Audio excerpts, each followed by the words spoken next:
Your girl Empress Goddess, the Georgia Peach, coming back at you one more again. Just getting here with my guy, Esoteric Sky.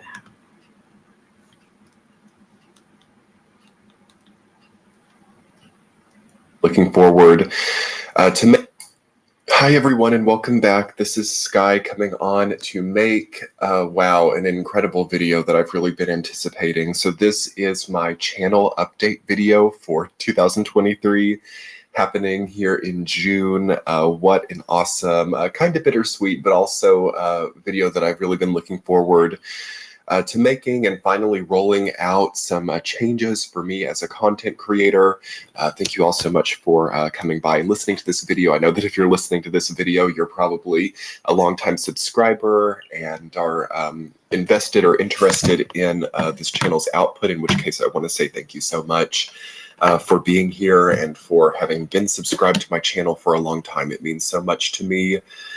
And who would have thought that the year of 2023 would bring with it so many deep changes, as I already kind of got an understanding that this would be happening in later 2022, but it is just now that I'm really being able to implement these changes. So let's talk about it. Let's talk about what's changing. So I have detailed in a community tab post the exact changes that are happening, which I will link below, as there is also a change that has happened to my Patreon page, which that's spelled out over there, and I want this video to mostly focus on the changes happening here on YouTube. So yes, monthly general tarot forecasts have concluded, and I know that for some that might be hard to hear, but it's an important update for me as a creator, because the way that YouTube has changed as a platform, the way that content creation and production has changed, I feel that it's really important to start to experiment with new ways of creating. In that community tab post, I was talking about how this format of doing 12 sign tarot readings with extended readings on different platforms, it's really arduous and rigorous. It's a little bit inefficient. And I feel that it's basically evocative of the 2015 to 2017 timeline, as that is the period of time in which that format for most intuitive creators started to take off. And I think it clashes so much with the current formats in 2023. And that's just for me as a creator. I won't certainly make any statements or assumptions for other creators who are still doing, sign by sign tarot forecasts.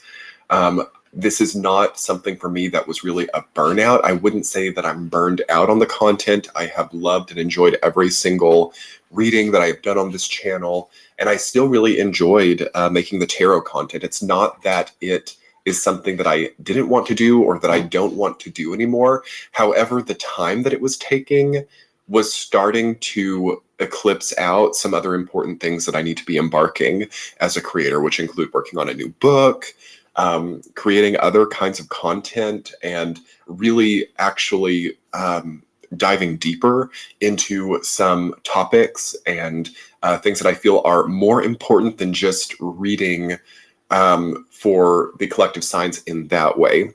However, I will still be doing sign-by-sign readings on Patreon, but it's going to be in a much more efficient, streamlined way that's more manageable for me as a creator. And as I said in the community tab post, I think that I will, it's always possible that the 12 readings could come back to YouTube in the future, but I think that I just have to take on a time of rebalancing and understanding how that content's going to work. And I want to kind of refocus my YouTube channel a little bit to be more focused on certain topics that are really calling me, rather than just being kind of a repetitive,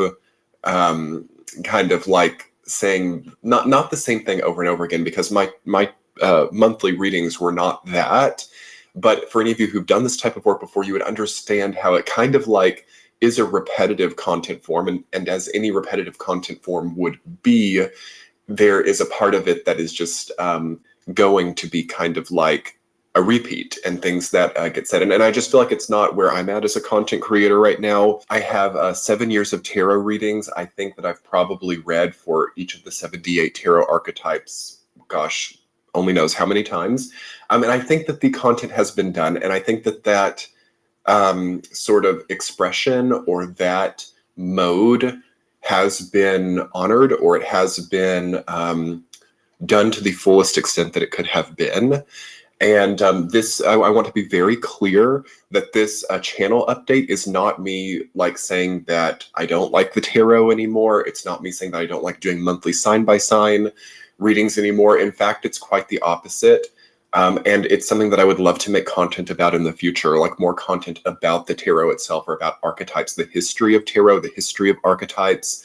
I would like to more so focus my content in that direction, and on like really looking at these ancient structures, whether esoteric, whether not esoteric. And I would like to take more of a sort of historical or even sociological and sort of humanity-focused perspective on these constructs, rather than kind of fitting, again, that 2015 to 2017 regime, which is like kind of like be an entertainment piece, or be kind of like forceful with predictive creation to try to like really impose like some kind of like system that works. And just as you guys know, as I've been talking about in a lot of my content lately, 2023 has totally revamped the way that we create, the way that we create systems, the way that we find a greater functionality in our lives. And it's just such a good year, I think, for experimenting a little bit. One of the things I talked about also in the community tab post is how we just had Pluto go into Aquarius for the first time. And over the last few months, we had that. It is back into Capricorn now. And I think that it just is probably a time to experiment a little bit. I think that it's a time to kind of allow oneself to go with the intuitive flow and to see, you know, if things work.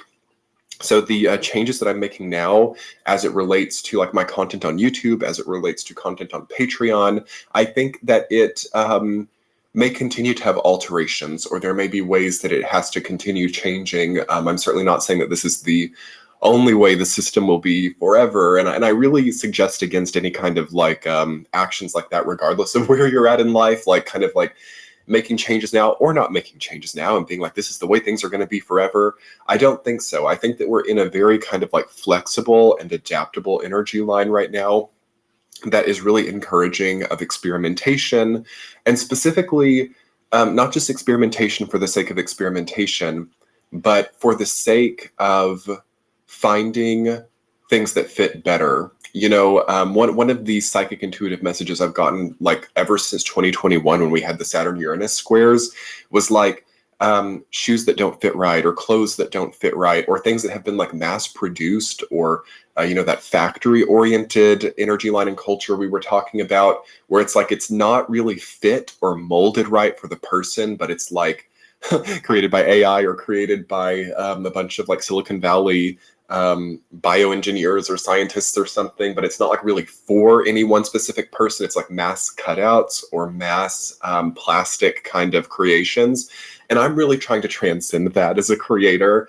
And you can't totally on social media. Like social media is that at its root, at its core.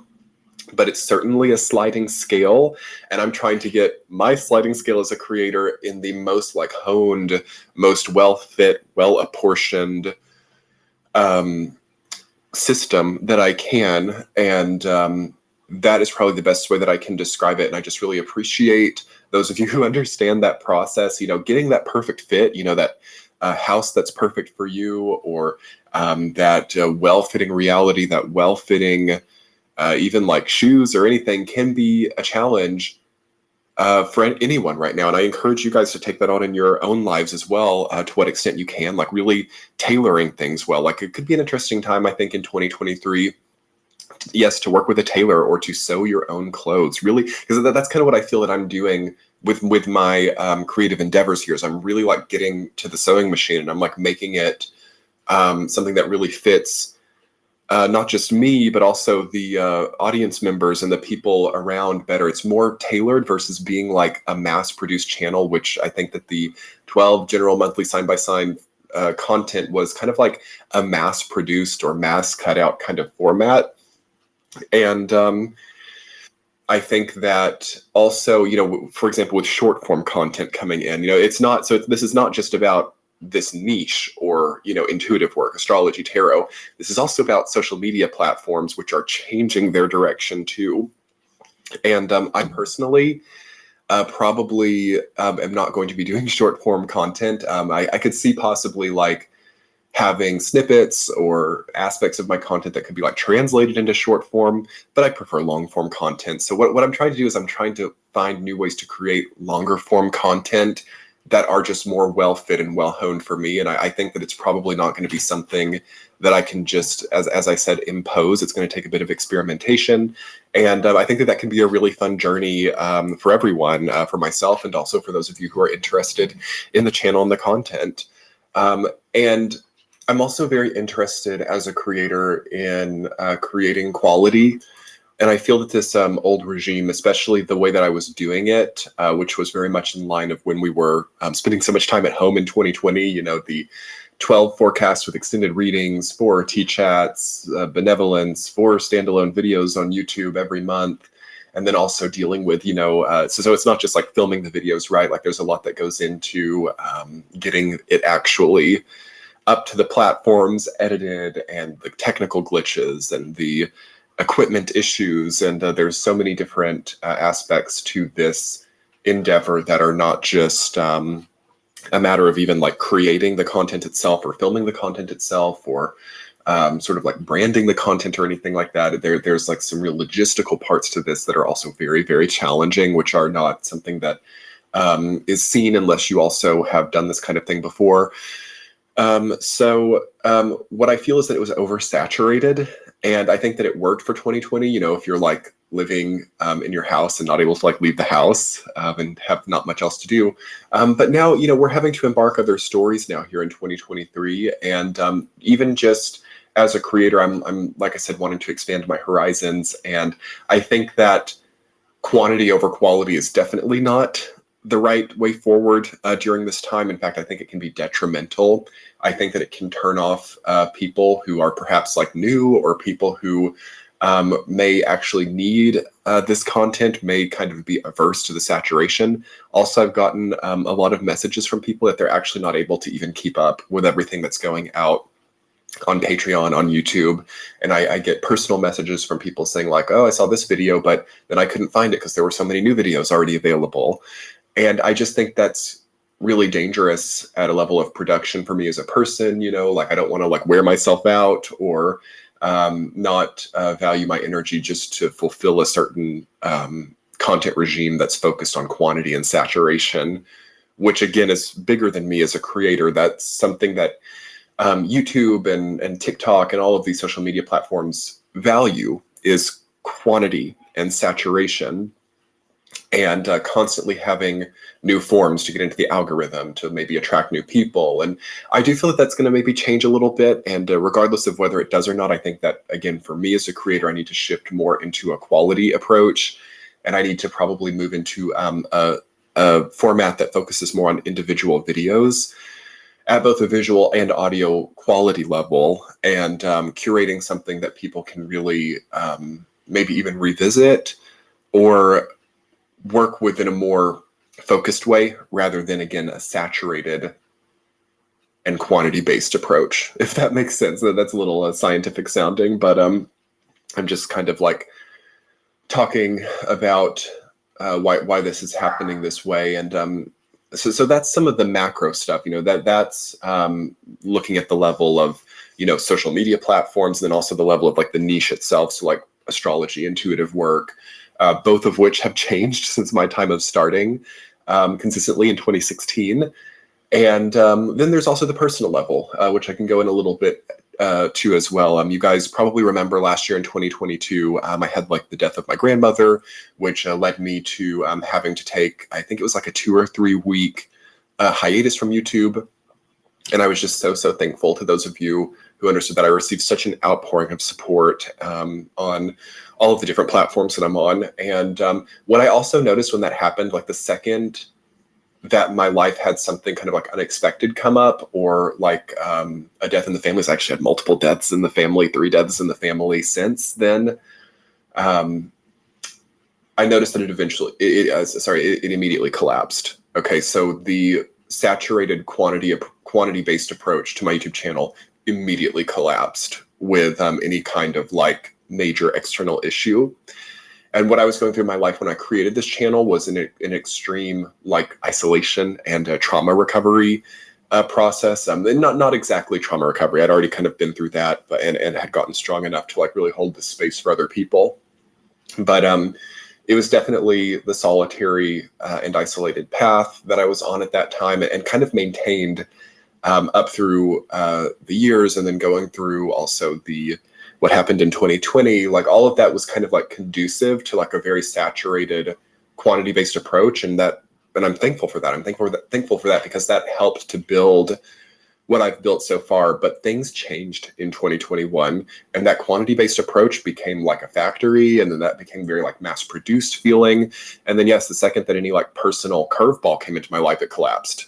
And collapse is not the right word, because I immediately got back on track, and I enjoyed that. And it's something that could theoretically be maintained, but I just, I didn't really like the feeling that I had when the death in my family happened, and I had to like ask myself the question, like, am I going to push through and keep working through this, or am I going to like go to my wonderful subscribers and request understanding and say I'm going to like take a leave of absence? And of course I chose the latter, but it's not a wonderful place to like go through when you're going through some type of like really difficult time, where you're like having to ask those questions, like, and you know, the mind is interesting in moments like those. Like you'd be like, oh my gosh, what if nobody supports it? What if people unsubscribe? And that just wasn't maybe the best thing to have to go through at the same time as like coping with like a death in the family. And then it kind of like rippled. I had some other things happening in my professional life that really climaxed, as well as 2 other deaths in the family, which also inspired those same like kind of like difficult thought processes about like, do I just pause YouTube for a while? Do I just put content creation on hold? And ultimately my responsibility and duty to this work, which is so much an important part of my life journey, it kind of overruled the need to just take time back, and I kind of pushed through, and that felt like the right choice to me to keep creating. But some of the content forms, like the 12 monthly general tarot forecasts, did not feel like they were in line with this whole like sort of questioning process. And again, it felt more like creating something for the sake of it being there, not for the sake of it actually doing something. And I feel that that's like mirrored then in the niche as well. So like if you've noticed, like most tarot content has kind of gone down a little bit on YouTube. Like I think the collective is needing that specific format. Again, it's not a judgment call on the tarot as a system. It's not a judgment call. Even on the format, it's just maybe like one video, like for example, my standalone videos here on YouTube perform better, I think, than all of the tarot forecasts combined. And I think it's just like what people need more is like that one like 30-minute video, as opposed to 12 30 or 35-minute videos like separated into different platforms and different extended formats. Like I think it's like a little bit too much. And I know there are some people who just love it, and there are some people who like to watch the sun, moon, rising, and they like to cross watch, and they like navigating to all the different platforms and having the extendeds, and it's like kind of a game, or kind of like a tangent in a way.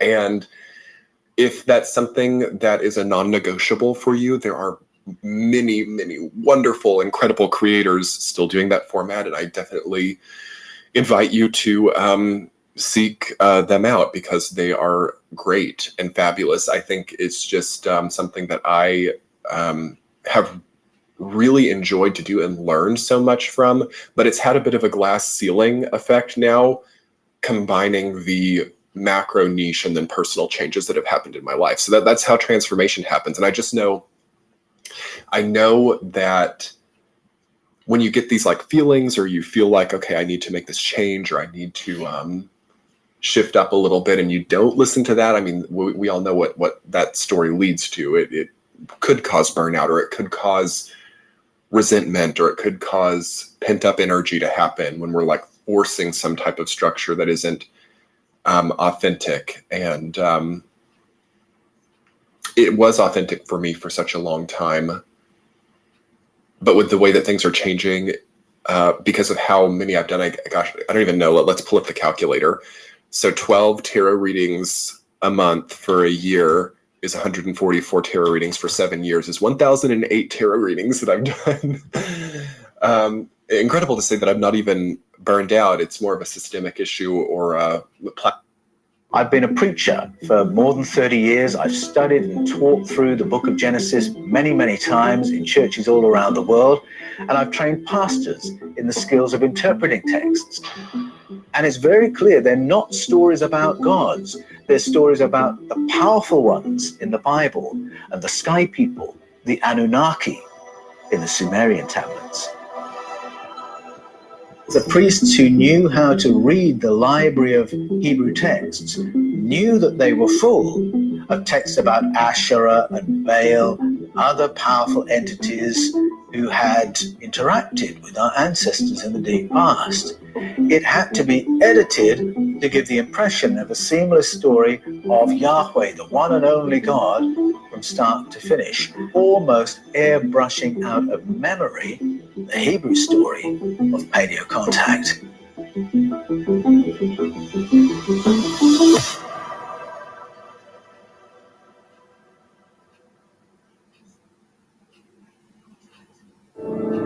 Tel El Farah, 7 miles northeast of Nablus, Palestine. This wind-swept stony plateau is located high in the rugged mountain country of ancient Samaria.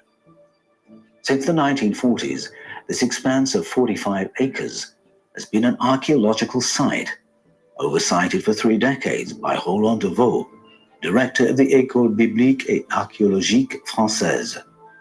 It was he who initiated a major excavation here, opening up an incredible window onto the real world of the Bible through an enormous body of physical artifacts.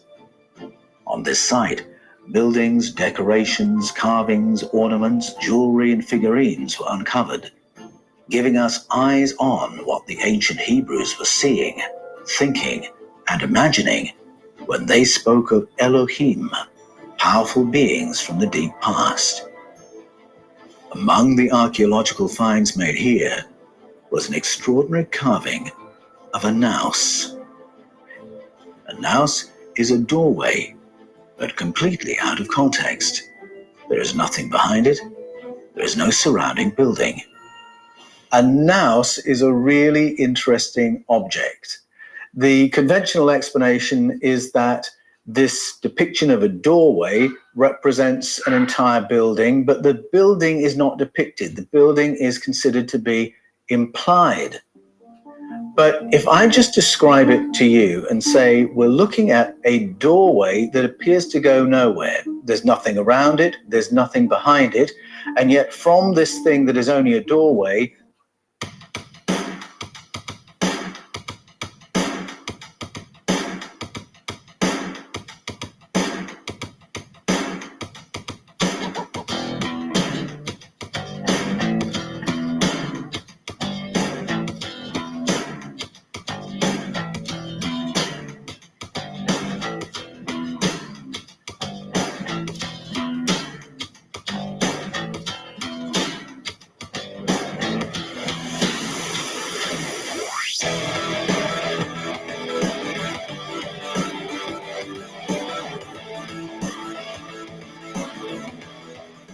Hi, I'm Joni Patrie, and welcome to my YouTube channel.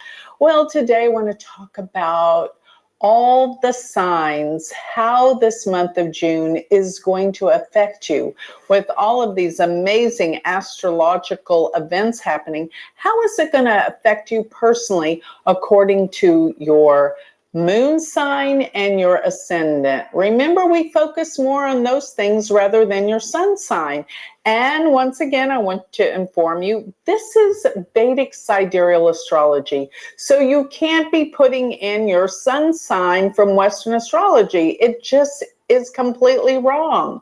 So if you don't know what your moon sign or your ascendant, which is the same thing as the rising sign, is in your sidereal chart, not your tropical Western, sidereal Vedic This is going to really give you amazing, amazing information that is so different than what you can predict from tropical Western charts. So if you don't know what they are, go to my website, which is galacticcenter.org, and put in all your birth data. I have a free chart calculator. Click on that, put in all your data. But remember, don't try to read the charts. They're read differently than what you think. Scroll down to the bottom. It is clear as day. It's going to tell you moon, M-O, the sign, and it's going to tell you ascendant, ASC, and that sign. So you're going to listen to those two signs. Those are going to be the ones that are going to be what I'm talking about here. But while you're at my website, I want you to also explore a little bit, because there you can sign up for my free newsletter, get all of my predictions delivered to your email address weekly, and then check out my magazine, Astrology, Joni Patrice Astrology Insights. It has a plethora of metaphysical information, astrology, all of the metaphysical sciences, and palmistry, numerology, all these things we have articles about. Plus, we also feature a very important person in the spiritual or metaphysical astrology community on the cover, and it's only $9.99 a month. So check it out. I know you're going to love it. Every month you'll have all this information. So that is on my website.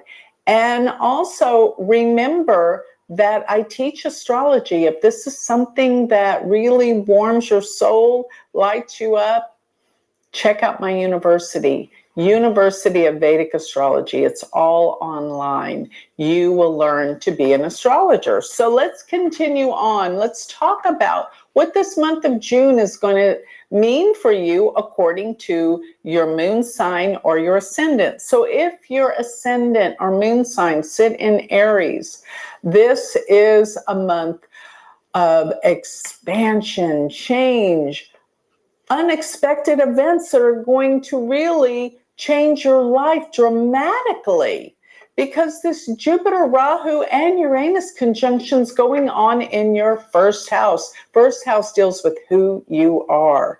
It deals with your physical appearance. It deals with everything to do with your physical being and well-being and health. This is like an exciting time for you.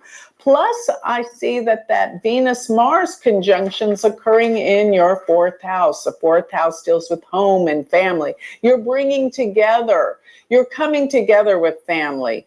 And there might be some amazing changes going on within your house. Maybe there's a renovation project, or maybe you just want to move to a different place and decorate it differently. But I believe your home is changing. And there may be some disruption, but it's going to be all the more for the better. So things about home and family are up and changing, and you yourself are going through one of the biggest personal transformations of your lifetime. So if your moon or your ascendant sits in Taurus, then this is a time of, you could be traveling unexpectedly to foreign places. But most of all, if that's not the case, I get that there's a deep change going on. There may be people from the past that are reappearing suddenly, unexpectedly. Be prepared for that if you can. But there's going to be enormous change in that area of your life, of the past, making things work and come together from things you've known. And you might be having some amazing prophetic dreams. Write them down. This is enormous, powerful information that you're receiving. And with Venus, Mars in the third house, you're probably taking some new courses. And if not, you are reading. You cannot get enough information. And there may be a get together and with surprise circumstances concerning one of your brothers or sisters, a sibling. So this is something that And in their life, things are radically shifting and changing. So if your moon or your ascendant sits in Gemini, then this is a time that you're meeting new friends, new associates. You're going to come up with some new groups and friends during this time. And I guarantee you're going to be meeting some very, very influential people. This is what this is all about, your new connections. This is what's going to take you to the next level.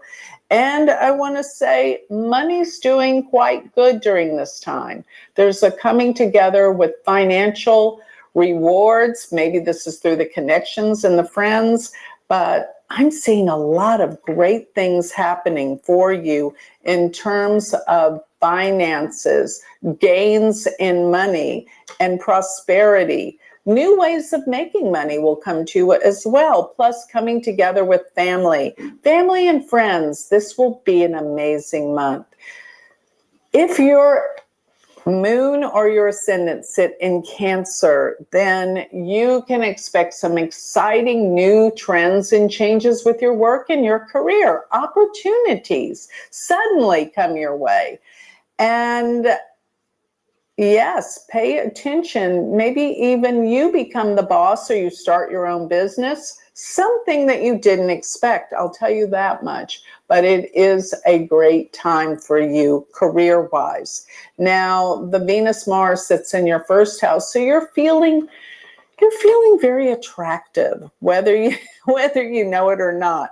You are attractive, and people are being drawn to you. You have a certain sex appeal and magnetism. Take advantage of this. If you're out looking for a partner, you're going to have some incredible charisma. Get out there. So if your moon or your ascendant sits in Leo, you could be traveling unexpectedly. But most of all, I think you're learning new things. You're finding new teachers, just information you cannot get enough of. And especially when it comes to the way you believe in spirituality, all of a sudden there's a radical shift change that you see things from a different perspective, but it's all about your spiritual light really coming into focus. Now, things of the past, love affairs and people may reappear from your past, a little passion, maybe in your dreams too, but something about love and passion comes from the past. And there can be a healing of issues and things that have bothered you before, but open your heart and listen to your dreams. Now, if you have Virgo moon arising, this is a time for sudden, unexpected psychological changes. During this time, you are going through some major new developments that change your whole persona and how you feel about life, how you feel about you. And I want you to know that this is a powerful time for trend setting and beliefs. Everything is really shifting. And your Venus-Mars, you're meeting new people. It's in the 11th house. This is a time of great gains financially, but meeting new friends. And maybe through your friends, there can be a new passion or relationship. Or maybe friends come together and strengthen your relationship with friends, also with lovers. This can be a time for this. If your moon or your ascendant sit in Libra, then this is pretty much your year. If you're looking for a relationship, that suddenly you could fall in love. This is excitement, change, transformation in the area of relationships and love. And another thing is, career-wise, you're on the up and up. People are really appreciating you, your efforts, who you are. Your boss will give you upliftment, raise. And at the same time, you might even think about doing your own business, going into something different, changing jobs, changing your location. This is a time for big, massive change in the area of job and relationships in your life. So if your moon or your ascendant sits in Scorpio, this is a time that work efforts will change. Maybe it's a time of letting go of certain things, but it's a good change. It's not a scary change. But please be aware that you might be a little bit more accident prone than normal. Why? Because of the impulsiveness in what you're doing, especially dealing with work and your work efforts, and even employees. You might find that employees change suddenly, or your coworkers. All of a sudden, there's a big shift in change, but I think it's going to be a positive and a good change. Now, with this Mars and Venus in your 9th house, you may be prompted to go on a trip, maybe with friends, maybe within love and relationships. You're invited, or maybe your spouse asks you to go, let's go out of town, let's go on a trip. But more than anything, I think you're in a phase of new learning about your spirituality, about your truths. This is so important to you.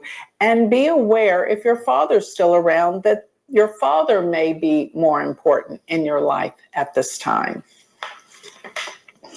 Now, if your ascendant or your moon sign sits in Sagittarius, this means that this conjunction, this powerful conjunction of Jupiter, Rahu, and Uranus are in your 5th house. The 5th house deals with intelligence and the mind and creativity. So you are overflowing with new thoughts, idea, and new creativity. And this could even be ideas for a new business, because this is a house of entrepreneurs. So whatever new ideas hit you, yeah, they're good ones. Move with it.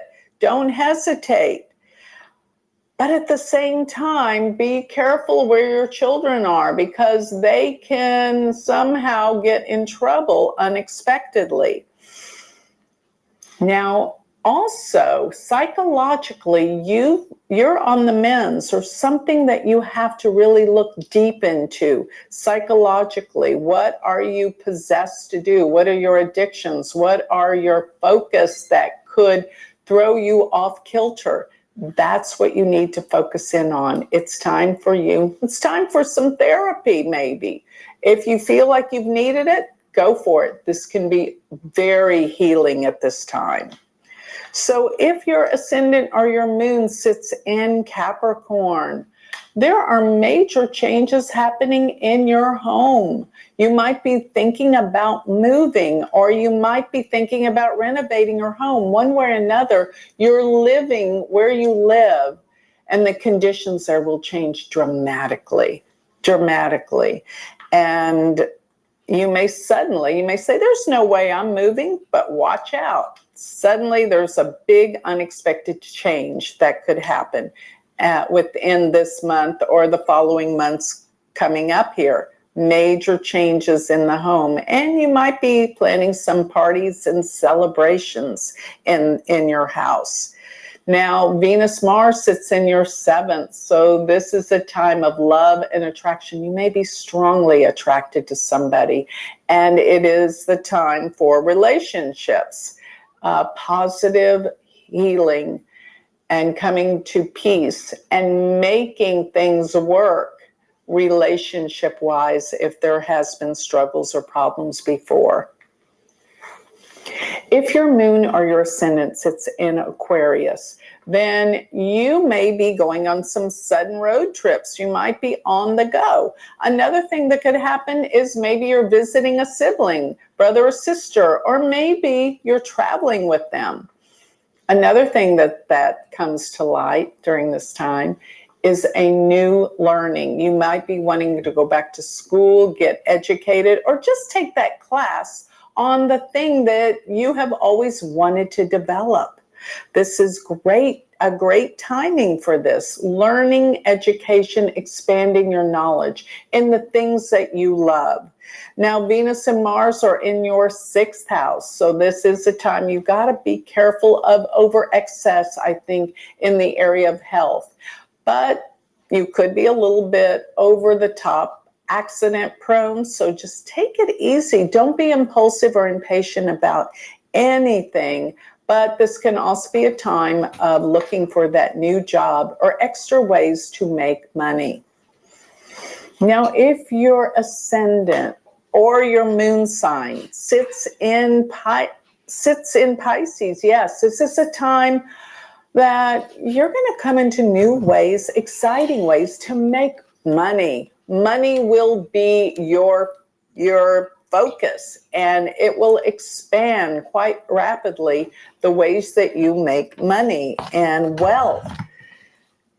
I think this is a great time for you financially. New ways and exciting ways to make money. Plus, with the Venus-Mars in your 5th house. The 5th house deals with your creativity. You're coming up with all sorts of new ideas and how to be creative, maybe even writing. And also, it is a time with children. Spend more time with your kids if you have kids, because they need that focus and attention. And I'll tell you something else. You'll probably have a lot of fun with them. This is a time of fun and expansion and enjoying your life, especially with your family and your children. So with that,